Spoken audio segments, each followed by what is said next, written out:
It's time for another Which is Better, which comes courtesy of Joseph, who takes us back to a time when popular preschool television shows would jump onto the big screen.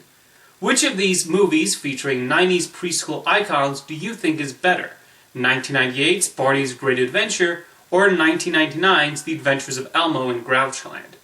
So with this question, I actually watched both of these films for the first time, and the one I ultimately preferred was, quite easily, Elmo in Grouchland. To be honest, Elmo would not even make my top 10 Sesame Street Muppets, and yet this ended up being quite a charming film. I think that's a credit to the creative team on Sesame Street, who have a real understanding of how to produce quality children's entertainment. It did take me a little while to get into the movie, as I felt Elmo was portrayed as a little too attached to his blanket, and he was being a bit of a jerk towards Zoe for wanting to hold it. She just wants to hold the blanket for a minute. Will you calm down? However, once he gets to Grouchland, the film picked up for me.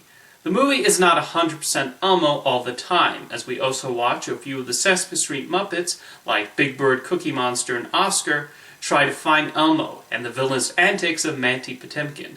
Potemkin is having so much fun in the role of this hoarder who has taken over Grouchland, and I also really enjoyed his bug henchmen. Bert and Ernie even interrupt the film at points to provide some humorous banter.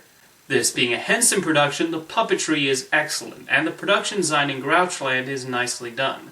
The songs are really good too, including Vanessa Williams making a cameo as a junkyard queen. Elmo in Grouchland also has a good message about sharing, as well as a clear respect for the children watching. Even the moments of audience participation are well done. And as the film played on, I realized those early scenes of Elmo throwing a fit over his blanket were actually an important part of his character development. At only about 70 minutes, it also does not outstay its welcome. Admittedly, I thought the scenes where they show Elmo walking and dancing looked a little off, but I think they were testing the technology at that point.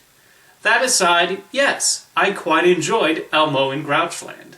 Barney's Great Adventure is a curious case where I think it's at its best when the purple dinosaur is not on screen. When it's the main children just exploring and hanging out on this farm, it's serviceable. But then Barney shows up with his annoying laugh and silly remarks, and I just want Yakko, Wacko, and Dot to suddenly appear. There isn't any real substance to this movie. Like Elmo in Grouchland, the plot revolves around the protagonist chasing after an object, in this case a magical egg, but I never got the sense of a message other than imagination. Yeah, I liked it more when SpongeBob taught about imagination, and he did not require 76 minutes to do it. There's quite a lot of filler in this movie, including a random scene where Barney changes a baby. There's no reason for it, and it adds nothing to the already thin plot. There's also some time spent with BJ, the Protoceratops, and Baby Bop, the Triceratops, who has her own subplot involving finding a blanket, and I care so little. There's one filler scene I liked, where we watch a driver who has his own fast food restaurant in his truck, and I'm wondering why we can't follow him around. What's his story? I also like this aviary they visit. There's some imagination to the production design here, and again, why can't we spend time with this bird expert? She seems fun, but no, it's back to chasing this egg with Gigglesaurus over here. My personal annoyance with Barney aside, this movie is harmless, and for the target audience of 3-year-olds, it's suitable enough as a diversion of bright colors.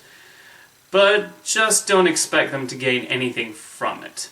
I will grant the filmmakers this though, and that's how they managed to overcome people's non-reaction to this giant talking dinosaur walking around.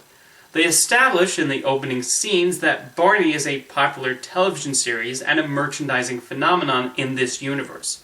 So when he's walking through parades and at a circus, the onlookers probably just think he's somebody in a costume promoting the show. That does not explain the part where this preschool icon puts on a song and dance number for fully grown adults in a posh restaurant, and their reaction is simply mere confusion. But there's a talking dinosaur on screen, so a certain amount of suspension of disbelief is required. But now it's your turn. Let me know whether you prefer Barney's Great Adventure or The Adventures of Elmo in Grouchland. Thank you for your question, Joseph.